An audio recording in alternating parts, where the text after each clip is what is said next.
ìpàdé wọ́n pè é ní gbangba báyìí láwọn wọ́n pè é ní kọ̀rọ̀ fún wa ní ìdáhùn ìṣòwò àwọn alúpàlọ́pàá tí kò dà ní wa ló yàgò lóko wa dájúdé wa ìyàwó wa ní pa ọmọ wa ní bá sùnmọ́tà bá máa tẹ́sí tó pa ìyẹn wa ló pa a lè sáré nígbà náà sọ pé àwa àrùn àpè ráìka jìm òní jẹ́ kí lè sọ̀rọ̀ wọn kàn sí bẹ́ẹ̀ wọ́n sì kú rẹ̀ torí ìwé tó wà lọ́wọ́ ti bá ní ìta ìbíbà yóò méjì ẹ̀ gbogbo àwọn táwa lọ sínú owó tá a mú tá a fàfọ́lọ́pàá tí ẹ ń yíyàn gbé tí ẹ ń tààyàn tó bá jẹ́ kẹta àwọn ọmọ lókùn gbogbo tó ń rìn káàkiri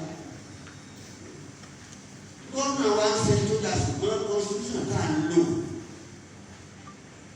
ọ̀nà mẹ́ta yẹn pèsè tìjọba àpapọ̀ àti ìpínlẹ̀ ọmọ àti state government and federal government. Àkọ́kọ́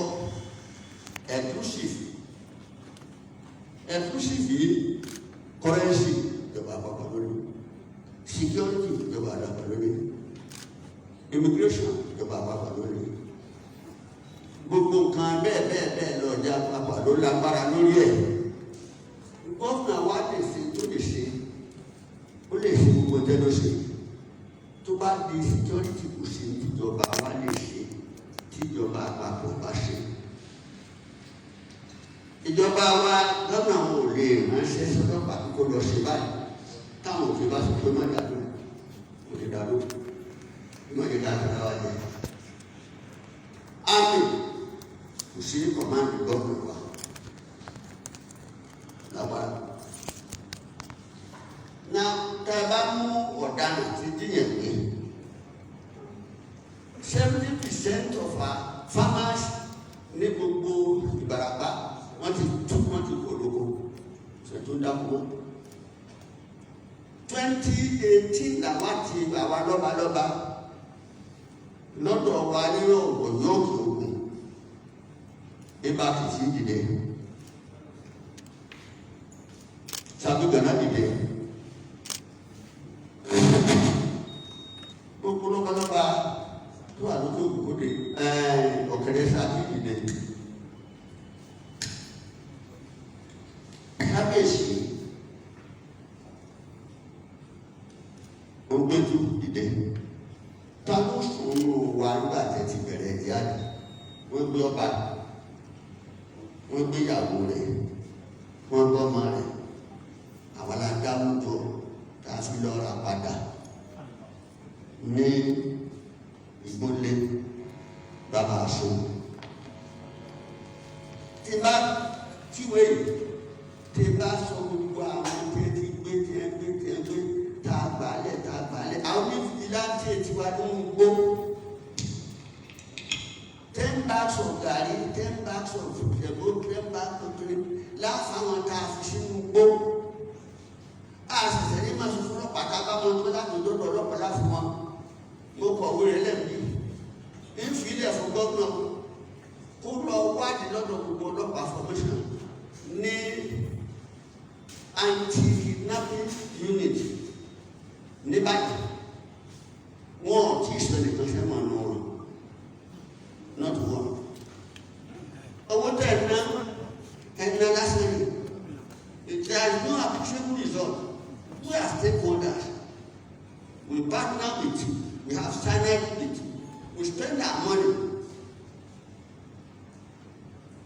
to put up vigilante group tó sì wà ní gbó a sì láwọn Fúlàní tó jẹ́ pé wọ́n ń lè lórí wa tí wọ́n bá yé lọ lógbó tó bá kọjú bọ bóyìí ìgbà tí ó bá dijọ́ kejì wọ́n ti débi republic àmú wọn ní republic ẹni tó mú AK-47 tó lò àmú fọ́tò ẹ̀ wà tá a bá fọlọ́pàá mo ní wọ́n fi AK-47 yẹn sùn tí ẹ bá pè wá láti rí tí ẹ ṣe báyìí á fún ní ìmọ̀ràn tí ẹ bá tì agbára tẹ́ ẹ ṣe tẹ́ ẹ lórí lẹ́yìn gọ́fìnà southwest zone tẹ́ ẹ fi ṣe Àmọ̀tẹ́kùn, that's one of the first breakthrough. Tí wọ́n bá ti jẹ́ tá a bá ti bá dé ká ní state police ní state, the state will continue to be a puppet under the federal government of Nigeria. Kí ló mú wa débi tá a wá àwọn yẹn? Negotiate the Lancaster House when the two founding fathers of Nigeria nation represented their East religion was want a constitution that will give the state power over the administration of the area. One babe, fiscal autonomy, over legislative autonomy, over the House of Assembly in Oyo State is not under the federal government so the constitution that operate by independence that enable Oyo State, Oyo Western region to become independent in 1957 government. That operate unity system and high command. The body dance. I can put it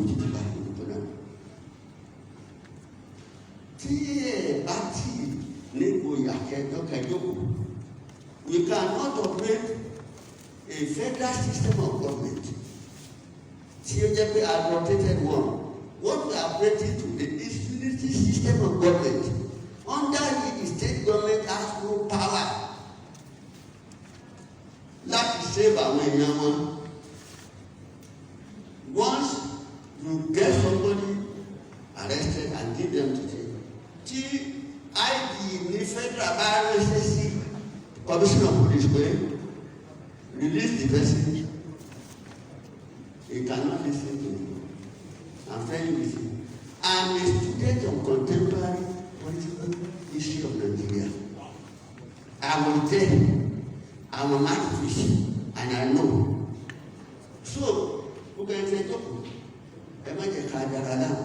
governor ṣe dáadáa ó ní cross anibati paraso anikuta ṣiṣe ani Ìgànnà sector ani Ṣakí sector ani Ìjẹ̀bú sector tí kankan bá ti láti àfitá kò ṣe àwọn abẹ tó láti fẹ́ sí àwọn èèyàn títí tí àwọn èèyàn délé ọ̀sán àwọn èèyàn délé republic wọ́n wà ní òwe yìí.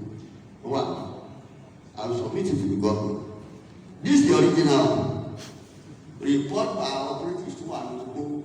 They are there now. They are still suffering there. Good. Kibali card, Ajina. 1, 2, 3, 4, 5, 6, 7, 8, 9.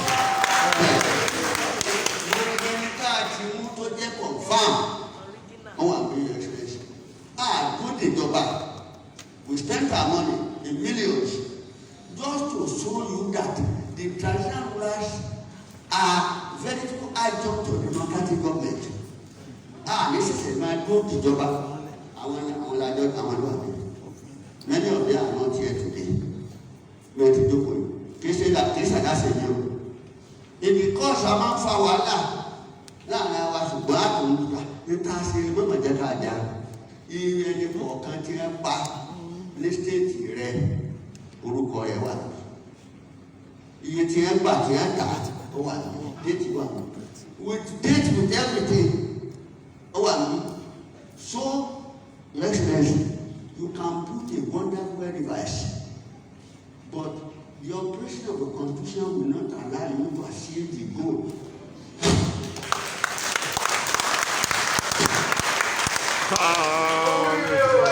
Ẹ bá mi ṣe kábíyèsí fún.